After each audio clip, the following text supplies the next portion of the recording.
Hebrew పత్రిక 4వ అధ్యాయం 10వ వచనంలో, కాబట్టి దేవుని ప్రజలకు విశ్రాంతి నిలిచి ఉన్నది.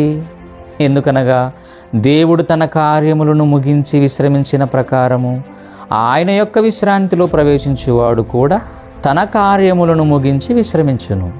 దేవుడు మన కొరకు కార్యాలు చేశాడు, మనము దేవుని కార్యాలు చేసి విశ్రమించాలి. మన కొరకు విశ్రాంతి నిలిచి ఉంది, అదే దేవుడు ఇవ్వబోయే ఉన్నతమైన పరలోకం. దానికోసం పనులు చేయండి. ముందుగా సిద్ధపరిచిన సత్క్రియలు చేయడానికి ఎల్లప్పుడూ సిద్ధ మనసు కలిగి సంసిద్ధులై దేవుని పనిలో పరుగులెత్తండి. సమాజానికి జ్ఞానం అందటం లేదు, సమాజానికి సరైన జ్ఞానాన్ని చెప్పేవారు లేరు.